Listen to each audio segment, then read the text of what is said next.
Hello, everyone. Welcome to a new episode of the Dissenter. I'm your host, as always, Ricardo Lopes, and today I'm joined by Dr. Karoline Wiesner. She is professor of complexity sciences at the University of Potsdam. And today we're going to talk about her book, What is a Complex System? So, Dr. Wiesner, welcome to the show. It's a pleasure to everyone. Pleasure is with me. Thank you for having me. Okay, so let's start perhaps with a bit of background here, just for people who are not really familiar with the topic to get a little bit more familiarized with it. So, what is complexity science? How old is it? Tell us a little bit about it and its history. Yeah, happy to. Complexity science is not a very old science. On the contrary, it's quite a recent science. And I suppose one of the reasons is that it relies on other sciences to have been around at the time. One could say that complexity science really is from the 1980s, and of course that can be debated. Um, and the sciences that were very, played a big role at the time were things like, well, dynamical systems theory, cybernetics, systems theory in general, cellular automata, and more broadly, computer science, which was quite a recent science at that time, actually. So the origins of complexity science are, I would say, found in the 1950s, 60s, 70s, around those sciences, which I'm happy to talk more about. Mhm. There was this theory of probability, statistical methods. That was all played a huge role for complexity science to come about, and the availability of computational power really made it possible to think about complex systems the way we do now, because complex systems, or yeah, um, complex systems are very much data driven because they rely so heavily on a myriad of observations to be made about tiny little things that together give something interesting. And I'm sure we talk about more examples throughout our conversation. Um, that I would say is complexity science, is the observation, modeling, and prediction of systems that consist of many, many elements with many, many interactions that together form something that the individual elements could not. So behavior that is emerging out of these interactions. If you like, I say a bit more about what people would consider the starting point of complexity science, and that can be argued, of course. Um, but one point in history where we could pin it down if we wanted to is in the 1980s, where people started to think about, well, yeah, I'm not sure I used the term emergence yet, but sooner or later we will have to, emergent phenomena that were observed in computer programs, where seemingly from very simple rules, suddenly something emerged that was not built into these rules directly, but it came um, out of these rules as a consequence of many interactions, feedback, noise to in some cases. And these cellular automata were studied, and people started to think about, well, how come that these very simple things can exhibit such interesting emergent behavior? The um, the game of life might be familiar to some people in the audience, which is really just a computer program, and it doesn't even have any noise in it. And yet, it looks like on the screen things start to become alive, whereas really underneath it is just a collection of a small collection of very simple rules.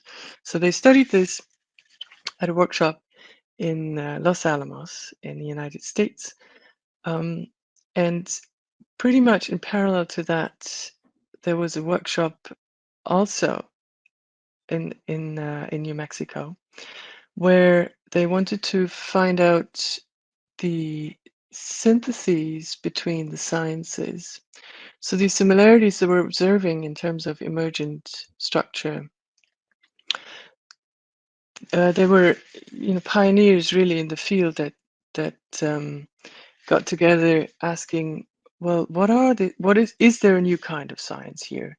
And in particular, so this, I'll say a few names. The workshop was organized by John Cowan, White House science advisor, and what I think I said John Cowan, George Cowan is the right name.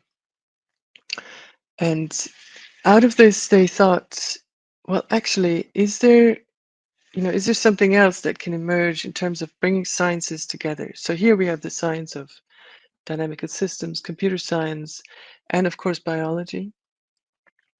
And they wanted to think further ahead even. Is there emerging syntheses in the social sciences, in anthropology, psychology? I mean, this was really pioneering, a pioneering effort. And that happened in 1983 and 1984. So here one can argue that the complexity science as a research field began in earnest, standing on the shoulders of dynamical systems, computer science, system science, cybernetics, of course. And one thing I find interesting about this initial effort was they were really not just thinking about what is the science here that is, is asking us to be done, but can we make a teaching institution out of it? And so PhD granting institution, that was the original idea and the ambition of these people. So these people, I mentioned one of them, George Cowan, Phil Anderson, Charles Bennett, Murray Gell-Mann, um, Don Farmer, Stephen Wolfram. So it was really a collection of, it was physicists, computer scientists, economists who had this idea. And this is part of what complexity science is. It is a way of thinking, which is why it's so important to have it as a, as a teaching subject, because you learn to think in certain ways. How does structure emerge in systems that are seemingly very different, but appear to have a similar process of structure emergence? So, but you mentioned different sciences or scientific disciplines like systems theory, cybernetics, dynamical systems theory. How do they relate to one another and to complexity science more generally? Yeah, the so cybernetics is was founded by Wiener and Rosenblut in the 40s, and they called it a theory of control and communication in living and non-living systems. So Wiener was an engineer, Rosenblut was a biologist, and they got together realizing that it looks like there is a commonality between these non-living engineered and the living biological systems. And they made this actually quite precise, also using mathematics, calling it cybernetics, because the principles of control in these systems, how do I control the hand movement versus how do I control the flight of a rocket, which of course in the 40s was quite at the forefront of people's thinking, appears to be very similar. And what does that have to do with complexity science? It is this synthesis between two fields, in this case, engineering and biology, where by digging down, one finds common principles that hold in both, and that can be described with similar, if not even the same, mathematics.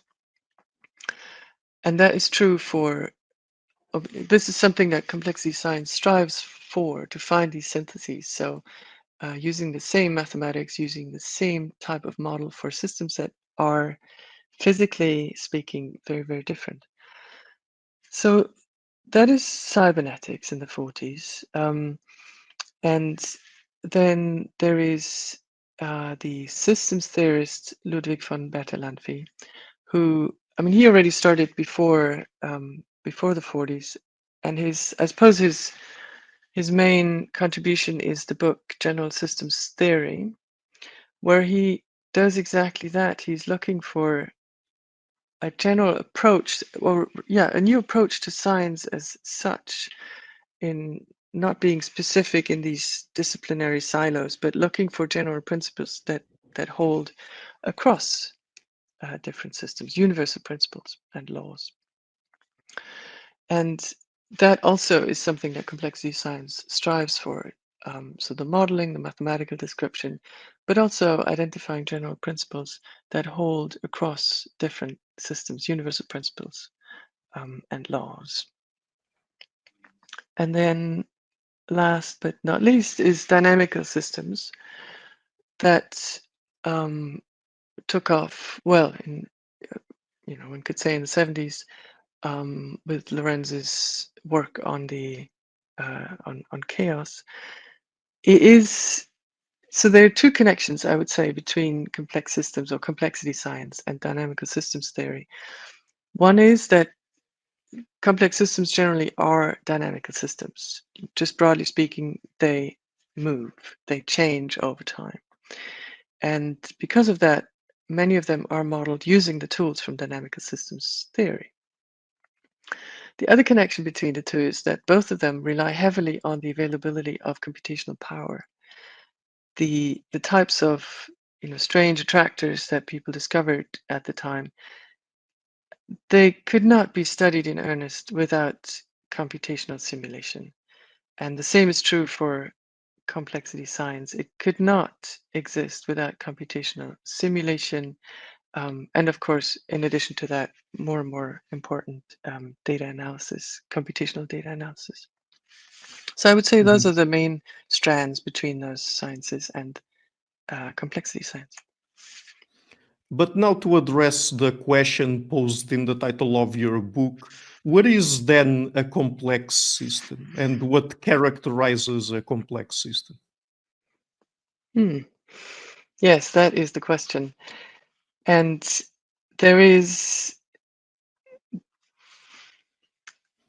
well, we didn't want to give a single sentence answer because systems, complex systems, they, by nature cannot possibly be captured in a single sentence. And yet in the end, we condense everything down to a single sentence just to help the discussion along. And I will start with that simple sentence, and then I'll unpack it a little bit to hopefully communicate that there is a lot inside of that sentence. So complex systems are systems that exhibit some, but not necessarily all, of the features: spontaneous order and self-organization, nonlinearity, robustness, nested structure and modularity, history and memory, and adaptive behavior. So I admit that was a very long sentence. And what we're doing in the book is we're, first of all, distilling these features. And to this day, nobody has come along and said, look, you forgot a feature.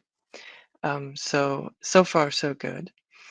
And the main idea in distilling these features is also asking, what are the principal ingredients? So something that actually all complex systems, but not only them, exhibit is numerosity, disorder and diversity, feedback, and non-equilibrium.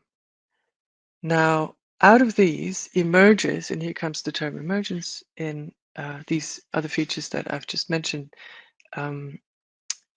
And I suppose it's an open question to ask whether these features I just mentioned, numerosity, disorder, feedback, are only necessary or are they also sufficient conditions? So if you find them in any system, then necessarily other things will follow, such as self-organization or memory.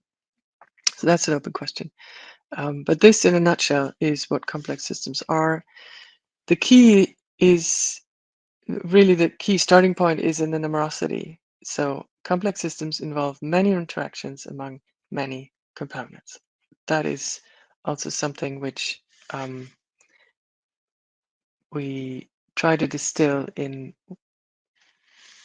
well, no, the last thing, the last sentence doesn't quite make sense. I'll take that off. So far, so good. Short answer to what is a complex system. And are there different kinds of complex systems? Yes. Short answer is yes. Long answer is, and just by thinking about these features. So if I start at the end of the list I mentioned, at the end of the list, there was the term adaptive behavior. And in fact, some would always use the term adaptive together with complex systems, adaptive, complex adaptive systems. And adaptivity, however, presupposes something which is alive in, in the broadest sense. And to us, complex systems don't have to be alive. So there are systems that we classify, we meaning my co-author James Ladyman, the philosopher, and I, classify as complex, but they're non-living. So just there you have different types of complex systems. You have those that exhibit adaptive behavior and those that do not, simply because they don't exhibit any behavior. So that's one way of thinking about different kinds of complex systems. Generally, you could say, well, those that exhibit, for example, nested structure versus those that do not. You could say they're different kinds of complex systems. And I mean, earlier you mentioned emergence. How does emergence relate to complexity, and in what ways are complex systems non-reducible? Yeah. Emergence is often mentioned as a kind of a definition, right? So a system is complex if it exhibits emergence. And then you ask what emergence is, and they say, oh, emergence is if something complex suddenly arises. So that's not terribly helpful. If we take emergence to be just, the very simple, Phil Anderson put it as more is different, which is a beautifully condensed way of thinking about it. Which means that the whole, so a collection of particles, a collection of people, a collection of something, many elements, behaves in a way that the individual parts, so the parts in isolation, cannot, do not, and possibly cannot. Then you have something that emerges. Now, what does that have to do with what I just said about features? If you take as the basics that you have a system that has many elements with many interactions, there is stochasticity in there, which in nature there always is. And because there's so many interactions, there is then also feedback between them. And out of that emerges something which is not sort of captured by talking about many elements interacting. And that is, for example, the emergence of structure. And that is such a key. The emergence of structure, spontaneous self-organization, is a key feature of complex system, and that emerges out of the individual elements. And emergence of structure, and even structure at different scales, which makes it even more interesting, is one type of emergence that we observe in complex systems that we study. There is also emergence of dynamics. Structure is something static, but it could also be structure in time, right? And then you have emergence of dynamics. You have emergence of laws, universalities. Physicists love phase transitions, so you could say that's a kind of an emergence of a universality, universal behavior, out of the many, local interactions between atoms, molecules. So that is the main connection between emergence and complex system. And your question about the non-reducible, is a good question, and it's directly answered by that the systems as a whole behave in a way that the elements in isolation cannot. So the thing is, you find these non-reducible properties in not just in living systems. So in living systems, I mean, one of my favorite examples is an ant colony, where you put thousands of ants of the same species together, and they form a social system, right? They have distribution of labor. Um, they stay alive over years and years, although the individual ants do not stay alive for that long, but the colony as a whole has a lifespan longer than the individuals. And all of this, very fascinating behavior that they exhibit cannot be exhibited by a single ant. And even more so, if you put just a few ants, I don't know, a handful or so, often, they would not form that social structure, and they would simply die of starvation, which is it is in a nutshell what why these systems are not reducible.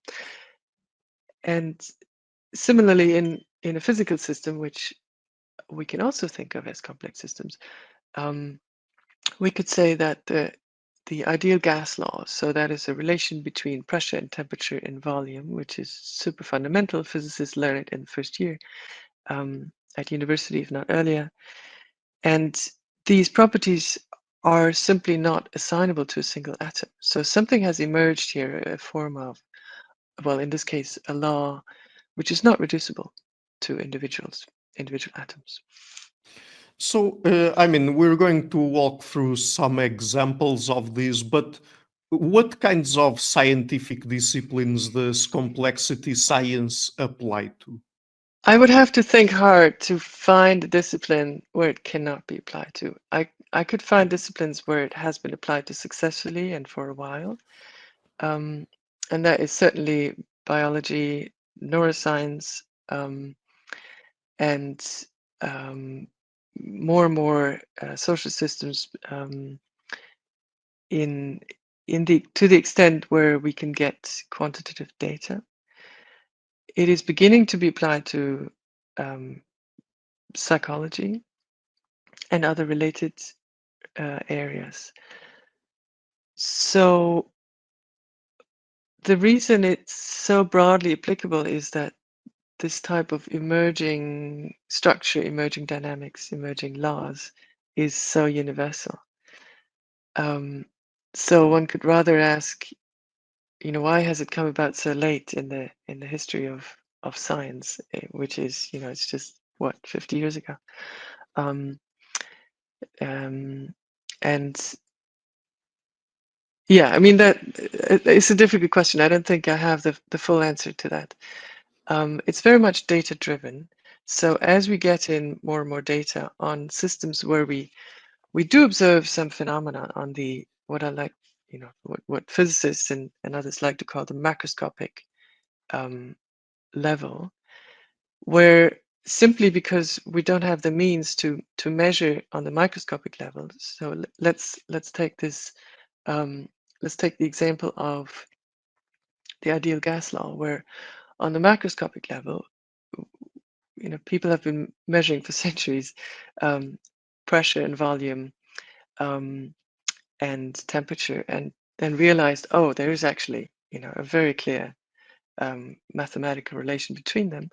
But it took a while until it was first hypothesized and then actually measured in the lab the constituents of these gases, the individual atoms and molecules. And that led to, first thermodynamics and macro statistical mechanics came along as the underlying macroscopic theory that explained the macroscopics. And a similar development, I would argue, we're observing in these other sciences. So we can now measure, movement of individual people simply because we have all this, every single one these days has a mobile phone is often giving access to where they are, whom they call, and so on and so forth. So suddenly we can start to think about the microscopic theory of these things. And we realize that, yes, there are similar emerging laws in, be it even in physics, we can still think about it that way. Chemistry, biology for sure, behavioral biology, and all the way up to all sorts of human behavior. So let's go through some examples of scientific disciplines that complexity science applies to. How about matter and physics more generally? I mean, could you tell us a little bit about how complexity science applies to physics? Yes, that's that's almost the hardest question. You're starting with the hardest question because um, I mean, it's easier to answer in what way does physics, you know, in what way does physics aid the field of complexity science? And that is easier because so many tools from from physics are being used to study complex systems that are not considered to be just physics systems. And statistic mechanics, which I've just described or which I've just mentioned, theory of phase transitions, critical phenomena, they have all been studied for decades in physics, and now the same concepts and even more important, the same mathematics can be used for non-physics systems. And in what way does complex systems apply to physics? I almost don't want to even try to answer this. Rather, I put the question slightly differently, which is, in what Okay. way do the concepts of complex systems apply to physics? And here, I mean, here we're right in the heart of self-organization, right? Self-organization of non-living things, because physics generally is about non-living things, matter. So if we go to the universe, which is full of structure, I mean, anything from galaxies to star systems to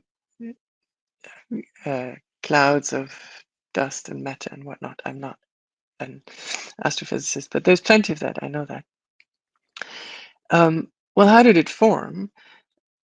It formed through self-organization, and the different forces that are involved. We know a lot about them now. Of course, gravity is an important one in this context. They form the interaction between these particles, and you just put in, that's the beauty of physics, you just put in a few very simple laws, not trivial, but very compact laws, and out comes a myriad of different structures. So that is self-organization, and that is why also physics and the theory of non-living matter is effectively can be thought in through the concepts of complexity science. Have I Right. answered your question? Yes, I think so. I understand that it's a bit complicated. So let's move on to another area. How about climate science? I mean, what is it about the climate that we can have a better understanding of through complexity science? Yeah, there is climate science is really one of the areas where complexity science plays a role, and there are several reasons for that. One is that what complexity science is very good at is the one thing I talked about already is this form of self-organization.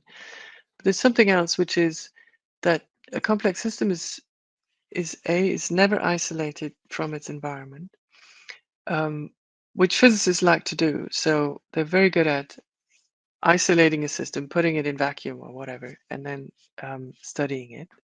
And that is simply not possible with the climate as a whole. We can't put it in the lab in isolation, obviously. But even parts of it, you can to some extent, you can isolate certain processes. So let's say, I mean, you can isolate the dynamics of the weather from the dynamics of the climate because they're on different time scales. But even that is, the timescales are overlapping. So one challenge with climate is that it acts on timescales and length scales that are overlapping. So you can't say, oh, this happens on the nano scale, this happens on the dissolvable meters, and the rest is happening on thousands of kilometers. And in between is nothing. That is simply not the case. Which means that all of these timescales and length scales do interact with each other. That is one of the challenges, if not the challenge, in describing, modeling, predicting the climate. And here complexity science is equipped because it has the concepts and also to some extent the methods to think about that. And the methods, they involve dynamical systems, they involve network science, which is explicitly about interactions, where you can then talk about different lengths and timescales and model explicitly how they interact with each other. So that's why complexity science plays such a big role in climate science, not least through network theory. So earlier you gave the example of ant colonies. In what ways are eusocial insects complex systems? And I would imagine this would also apply to other kinds of animals, but focusing now specifically on eusocial insects. Could you tell us about that? Yeah. Eusocial insects are just super. I'm not an expert, but I was lucky enough to read, people's books by people who really know. Deborah Gordon, for example, knows everything about ants, I think. And what makes them a complex system is that they really, in a nutshell, exhibit what complex systems do, which is you put a lot of entities together that individually can't do that much. So ants, for example, an individual ant, well, it can walk and it can, it has senses, so on, but it could not survive on its own. You put 1,000 of them together and they have, for example, a modular structure in terms of the division of labor, right? Division of labor, by definition, a single ant, it can't divide labor. So that is something that emerges out of the interactions, out of stochasticity, and that's the social aspect, right? Division of labor is something that a social group exhibits or can exhibit. And we can go through all of the features, in fact, that I mentioned earlier on and think about ants, and they have it all. The numerosity is a given. It's thousands of them together. The disorder is actually something which is key here.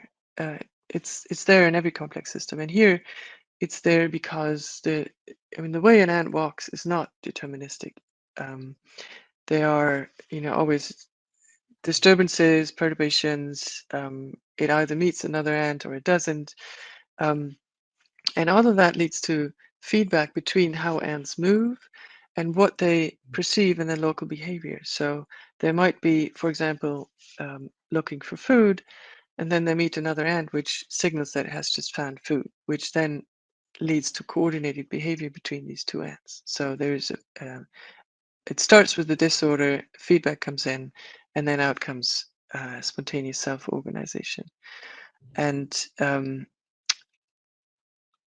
that leads to nonlinearity, which is an abstract term, but one way to think about it is that more leads to more. So a few ants discover a good food source, well, they recruit more and more ants to the same food source. And so what started out with one ant becomes a lot of them going to the same food source.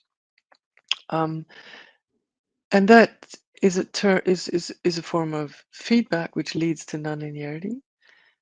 And it suggests that it might make these systems very unstable, right? Because if all the ants suddenly ran out to the food source, none of the ants will be left in the nest, and an intruder comes and destroys it, whatever. But that is not what's happening, because there is also another type of feedback. I mean, there's so many types of feedback here, but certainly there's the positive feedback and the negative feedback. So the negative feedback means that the whole thing stays stable on the level of the system, because there are other needs inside the nest that are communicated through these often stochastic interactions, always stochastic, really. And that leads to a robustness of the system as a whole. I mean, there could be, you could, for example, scoop up ants from outside of the nest. So suddenly no further food is coming in, and the ants that were originally there to tend to the nest and to the eggs and so on, they realize no food is coming in, no water is coming in, and then eventually, stochastically, one after the other will venture out to get water. So they will actually change the task they had because of the interaction with the environment. And that is a form of feedback. And that leads to a robustness. So, and on and on and on. Of course, adaptive behavior, it's one form of adaptive behavior. They have it all.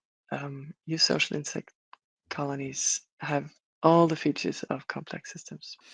So there are also, I suppose, many kinds of different social phenomena that occur in human societies that we could talk about here as examples. But let me ask you specifically about the economy. Is the economy also a complex system? And if so, in what ways is it a complex system? Short answer to is the economy a complex system is yes. And why is it a complex system?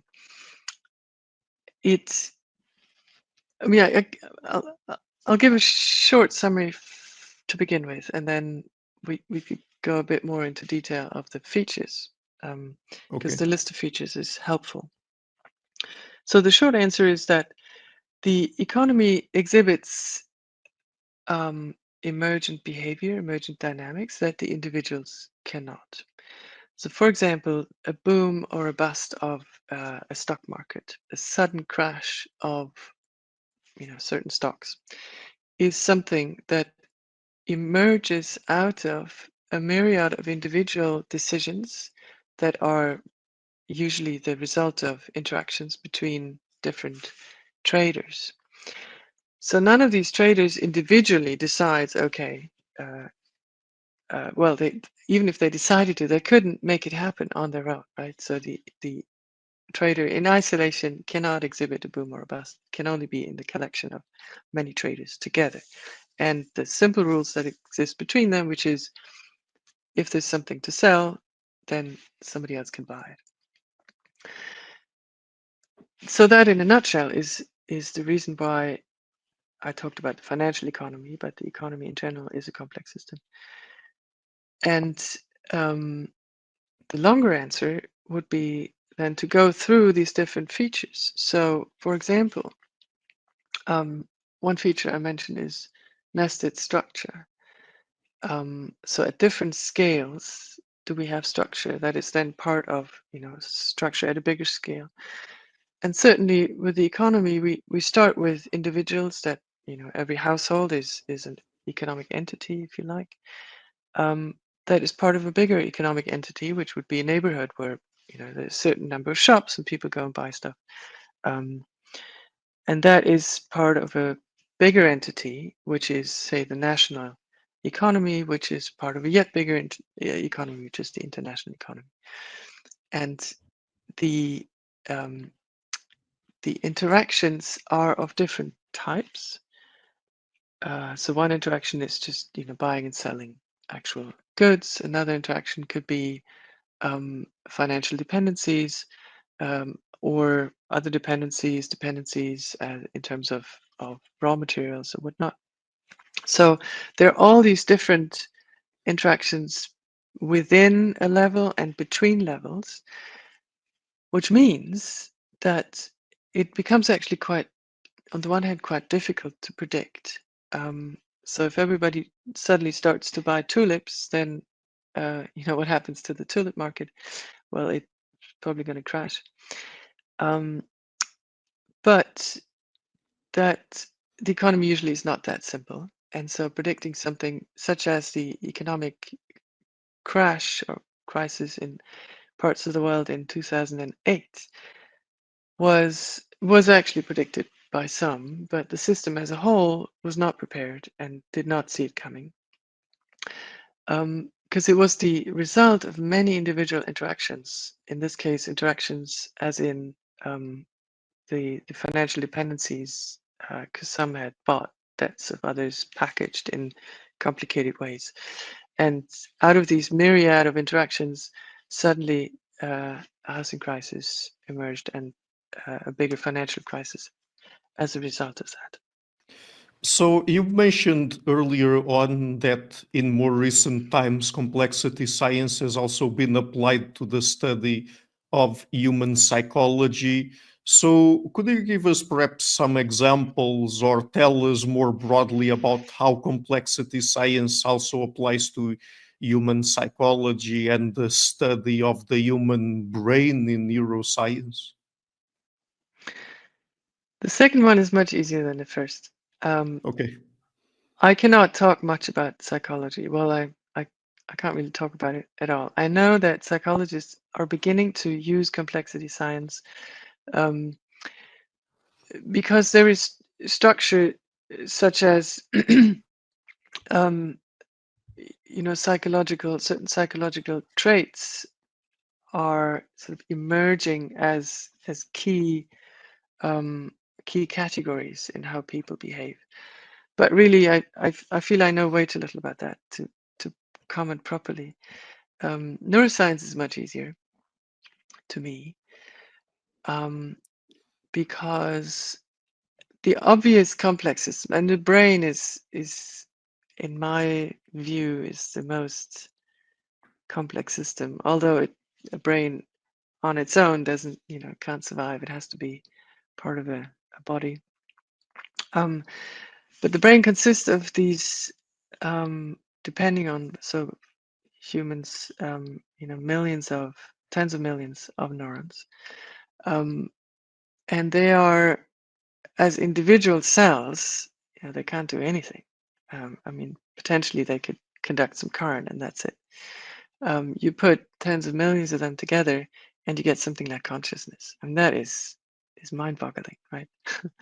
And we haven't fully understood that, but I say we in the sense of the scientific community, neuroscience community, understand a lot about the ways in which the brain self-organizes, which is a hallmark of a complex system.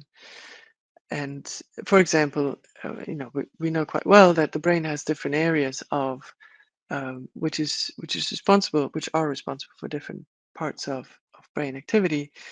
Some of them for consciousness, some of them for instinctive behavior, some of them for immediate, reactions, unconscious. And they are made of the same stuff, and yet they do different things. So that's emergence right there. And one property, out of it exhibits all of the properties of complex systems, all of the features.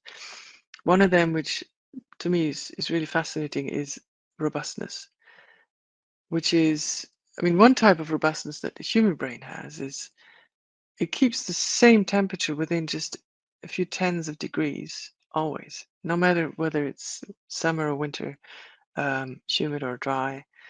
So it has a self-regulating process constantly going on, which is an emergent feature because individual neurons couldn't do it. So that's one basic type of robustness, which is really important for survival, the way we've evolved. And the other type of robustness, which I find fascinating, is a kind of it's a kind of an error correction. If parts of the brain are damaged, other parts are able to take over the tasks. Not always and not generally, but that is possible. So that is a form of adaptive behavior combined with a robustness that the brain exhibits. And yeah, I'm not a neuroscientist, so I couldn't tell you exactly how these things are explained and modeled. But the idea is, which is why it's so much fun to be a complexity scientist, because you can actually, you're being paid to know a little bit about a lot of things. And that is what I know about neuroscience is, these different aspects, which are truly concepts from complex systems, are being studied and applied in, for example, human brain. Mhm. Now, I also have other episodes where I've talked about complexity science applied to different kinds of scientific disciplines. So if people want, they can go and watch them. So we've already gone through examples of scientific fields and certain specific phenomena that complexity science applies to. Let me now ask you a different kind of question. Can the behavior of a complex system be predicted? It sounds like the answer should be no, because we had all this stochasticity and emergent things that individuals, elements do not exhibit. And this is where there are two phrases that are being used and that are, I think, confusing people. One is complexity comes out of simplicity and simplicity comes out of complexity. It seems like, either one or the other has to be false. But both of them are true in certain senses. So I think what we've talked about so far is how complexity can come out of simplicity. So you put a bunch of things together that individually can't do much. So a bunch of ants individually, they run around in circles and die. Together, they form these fantastically complex societies. That looks like complexity comes out of simplicity. At the same time, we see examples where simplicity comes out of complexity in the following sense, where you put 10 to the 23 atoms in a container and close it off, and you will observe that the pressure and the temperature and volume relate to each other in a very precise mathematical way. That seems, that is something terribly simple that comes out of 10 to the 23 elements that interact with each other in, uncountable ways.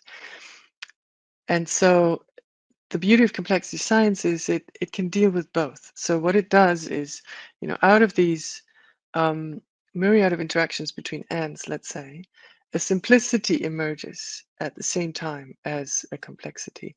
And the challenge of the science is to extract these simplicities and to make them into models. And these models are then, the good models are able to extract just as much as they need out of the emerging structure, for example, and simplify it as such so that it does become predictable. And in economics, that is being done more and more. Dawn Farmer is a beautiful example of extracting the regularities out of this seemingly terribly complicated system that makes it not deterministically predictable, but it makes us able to predict probabilities. Mhm. So I have one last question then. Earlier on, we talked about the relationship between these different kinds of scientific fields like cybernetics, systems theory, dynamical systems theory, and complexity science itself. But is complexity science one single scientific theory, or is it more of a collection of branches from different sciences? Well, we argue that complexity science is, well, it's a scientific theory that relies on other theories. So what does that mean? I would say one answer to the question is complexity science is a way of thinking, which is why, to link it back to the very early ideas of making it a teaching institution, I think is still so relevant, because we're not thrown by the idea of stochasticity generating order. And that is a way of thinking. And using models from other disciplines for a system is a way of thinking, an approach to science. And that was also the idea of the 1980s, that we want a new approach to science. Using statistical mechanics to study voting behavior, for example, is a new approach to the science of social systems. And that, in that sense, one could say complexity science is not a single theory, because it is sort of, you can think of it as a hub and spokes. So a hub would be all the different mathematical and computational tools that we have, coming from physics, from mathematics, from computer science. And the spokes are reaching out to the different disciplines. And out comes something like computational neuroscience, which connects mathematics of networks and concepts of computer science with theory of the brain, which is now its own scientific theory, sort of emerged out of ideas from complexity science, I would argue. So that is a longer way of saying complexity science is not a scientific theory. It's a connection of scientific theories, is one way to think about it. Okay, since we still have time, let me just ask you one more question then. I mean, since you mentioned earlier on that complexity science is a fairly young science, how do you look at its future? I mean, do you have any ideas about that, about what to expect from complexity science in the near future? My outlook for complexity science is very positive. We are in a phase where the problems we're facing are all about complex systems. I mean, we spoke a little bit about climate already. We're in the midst of climate change, and that requires the concepts and tools of complexity science. And that is what is going on in research institutions that do complexity science. They involve complexity science more and more. The same is true with social systems. I mean, by now we are so many people on this earth that there's hardly any community that's disconnected from the rest of humanity, and that leads to, well, opportunities, but also to lots of problems.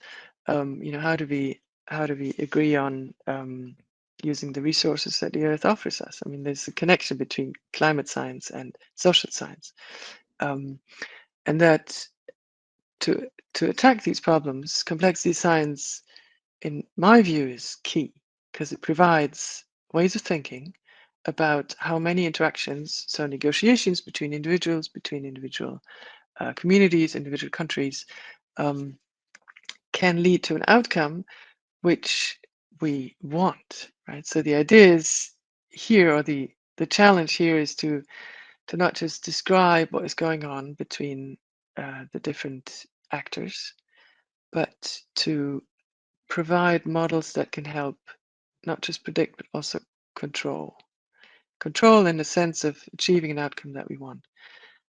And there, it's a huge challenge for complexity science, and it's the challenge that we're absolutely, we have to take on, and we are taking on, to tackle climate change, to tackle polarization in the political systems that we're observing more and more, writing the year 2025, and massive changes are ongoing. So the future of complexity science is bright in the sense that the problems we're facing are problems of complex systems. Mhm. Great. So the book is again, What is a Complex System? I am leaving a link to it in the description of the interview. And Dr. Wiesner, just before we go, apart from the book, are there any places on the internet where people can find your work? Yes, there's my personal website, karowiesner.org, and there's also the website of my research group at the University of Potsdam, which is uni-potsdam.de/complexity-science. Great. So I'm also adding that to the description down below. So thank you so much again for taking the time to come on the show. It's been a really informative conversation. Thank you very much. Hi guys, thank you for watching this interview until the end. If you liked it, please share it, leave a like and hit the subscription button. This show is brought to you by Enlights, learning and development done differently. Check their website at enlights.com, and also please consider supporting the show on Patreon or PayPal. I would also like to give a huge thank you to my main patrons and PayPal supporters: Per Ergo Larsen, Jerry Mullerens, Frederick Sundo, Bernardo Seixas, Olaf Alex, Adam Kessel, Matthew Whittingbird, Arno Wolf, Tim Hollis, Eric Alenia, John Connors, Philip Forrest Connolly, Dan Demetri, Robert Windiger, Rui Inácio, Zup, Marco Neves, Colin Holbrook, Phil Kavanagh, Mikkel Stormir, Samuel André, Francis Forte, Tiago Nunes, Fergal Cossen, Hal Herzog, Nuno Machado, Jonathan Librant, João Linhares, Stantantia, Samuel Correia, Eric Hines, Mark Smith, João Eira, Tom Hummel, Sardas France, David Sloan Wilson, Yacila Dez Araújo, Romain Roach, Diego Londoño Correia, Yannick Punter, Adana Rusmani, Charlotte Bliss, Nicole Barbaro, Adam Hunt, Pavlo Stasevski, Nelek Bach, Guy Madison, Gary G. Alman, Sam Afzal, Adrian Yeager, Paul Tolentino, João Barbosa, Julian Price, Edward Hall, Edin Bronner, Douglas Fry, Franca Bortolotti, Gabriel Ponce Cortez, Ursula Litsky, Scott, Zachary Fish, Tim Duffy, Sonny Smith, John Wiseman, Daniel Friedman, William Buckner, Paul George Arnaud, Luke Lowacki, Georgios Theophanos, Chris Williamson, Peter Wolozin, David Williams, Diogo Costa, Anton Erickson, Charles Murray, Alex Shaw, Maury Martinez, Coralie Chevalier, Bangalore Atheists, Larry Dealey Jr., Old Erringbon, Sterry, Michael Bailey, Dan Sperber, Robert Grassi, Igor N., Jeff McMahon, Jake Zool, Barnabas Radix, Mark Campbell, Thomas Dovner, Luke Nissen, Chris Story, Kimberly Johnson, Benjamin Galbert, Jessica Nowicki, Linda Brandon, Nicholas Carlson, Ismail Benzliman, George Coriatis, Valentin Steinman, Per Crowley, Kate Van Goller, Alexander Hubbard, Liam Dunaway, BR, Masood Ali Mohammadi, Perpendicular, Jonas Hertner, Ursula Goodenough, Gregory Hastings, David Pinsoff, Sean Nelson, Mike Lavigne, and Dios Necht. A special thanks to my producers: Isar Webb, Jim Frank, Lucas Stafiniak, Tom Vanagdam, Bernard Ugnik, Curtis Dixon, Benedict Mueller, Thomas Trumbull, Catherine and Patrick Tobin, Giancarlo Montenegro, Alnick Ortiz, and Nick Golden, and to my executive producers: Matthew Lavender, Sergio Quadriano, Bogdan Kanivets, and Rosie. Thank you for all.